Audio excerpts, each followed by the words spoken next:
Hey, what's going on, people? Taha Photo here. Welcome back to the channel. Today we're talking about my favorite 5 shots that I took in 2021. Let's go. Okay, so 2021 is over. That's it. Here we are. We're trying our best just to get through it. I really haven't had time to digest the entire year, but these 5 images, they just kept popping in my mind, and I really wanted to break down the backstory to them. And now, not every story is going to be some epic special story, but it is the story that's connected to that image. And if I love that image, I might as well share that story. And now I could talk about gear all day. I could talk about settings. I could talk about editing, but the backstory is kind of special. At least it connects you a little bit more with the story of the image and how it came to be. So let's just get into it. Okay, so the first image we're going to break down is called Donuts. I love this image for many reasons. First of all, I was hyped because it was maybe January or February of 2021. So I thought, oh man, I'm gonna have an amazing year. If this is the shot I'm getting in January, oh, I'm gonna have tons of beautiful images this year. And then you humble yourself as the year goes and you just get what you get. So the first thing I love is I shot this from the car. I was in a parking lot and I was just kind of turning around this corner. This sign is very obvious, so it wasn't that I didn't see it before, but at night, no one's there, yet this little light here in the corner just creeping out was amazing. I just thought it added so much to the story. You can see the streak here just going through, and even here on the pole, the yellow is just getting a bit of this light on it, which is beautiful.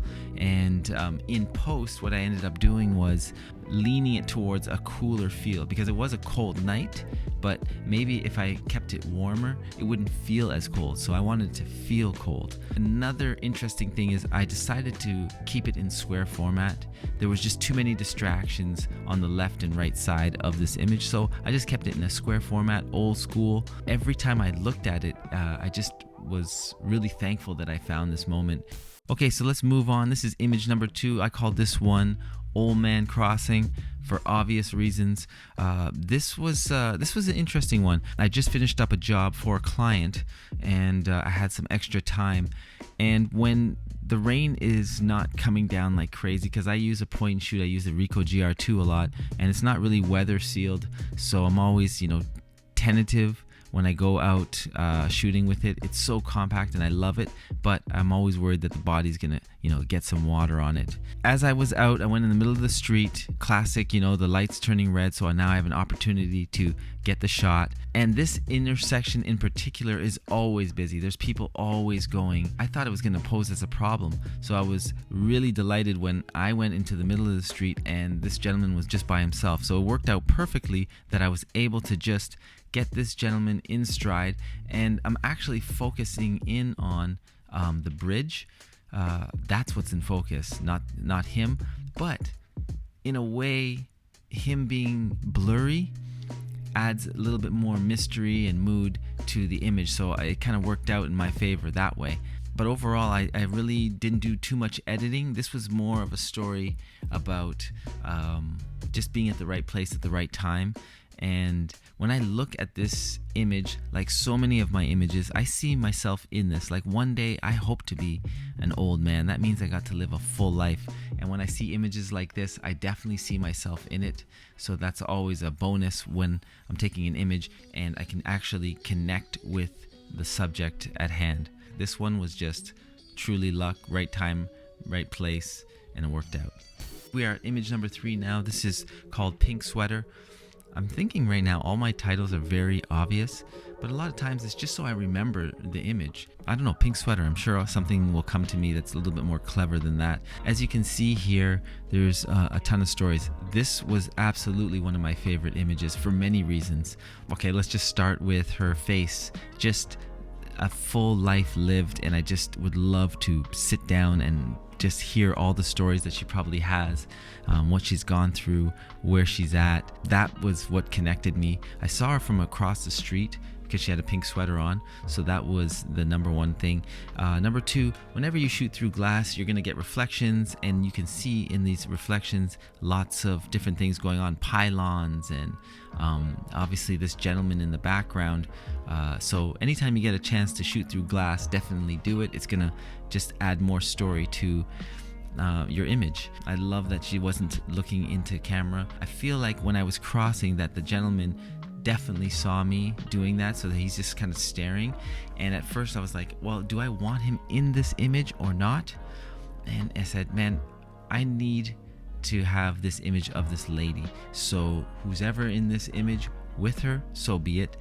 And it just happened that he was kind of looking and he had this kind of smirk on his face. So I said, man, this is probably even a better story. But I just love how crisp and sharp she came out. There's so many things going on. She has a cigarette, sitting in a bus shelter. But what I really loved about this image was, this is a simple moment. Somebody waiting at a bus stop. You just don't know their story, but you try to empathize with them regardless.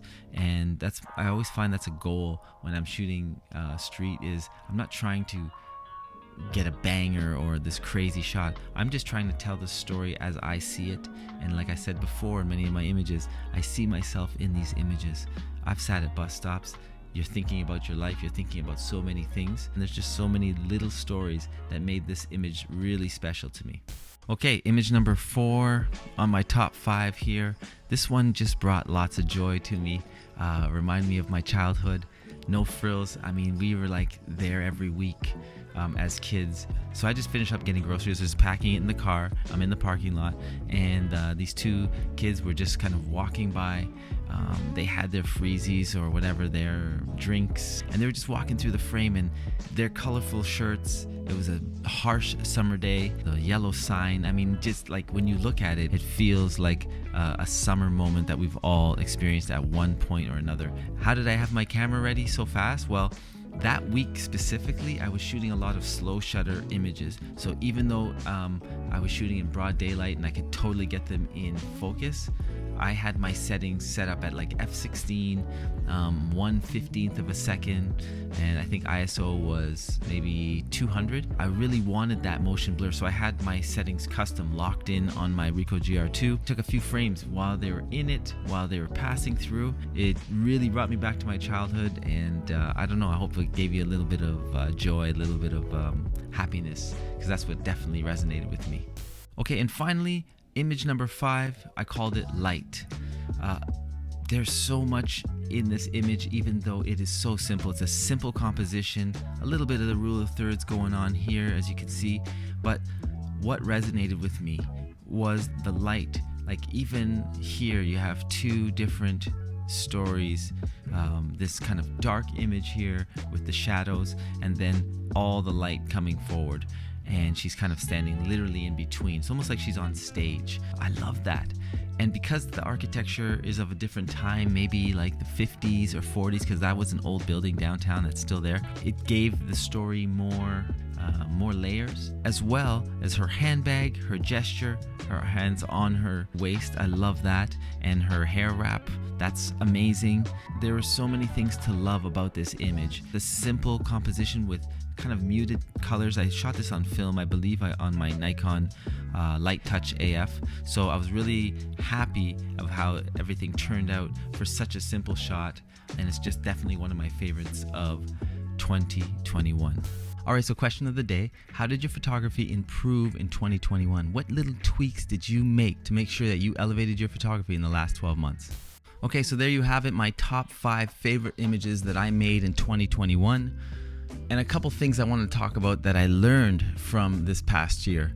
Number 1, I would say, is I shot way more in landscape. Before that, it was always portrait. Shooting in landscape, you obviously get more story in here. It really has opened up way more doors in terms of storytelling. So I really appreciate shooting in landscape now. It's been a great process. Another thing that I feel like I improved on in 2021, and this is by intention, was to shoot way more film. So I would say I'm shooting about 60% more film than I had ever shot before this year. And you know, I started out with a couple of disposable cameras, then I went to the point and shoots, which I really like. I even have a 35mm Pentax that I love, and I just got to get out there with it more.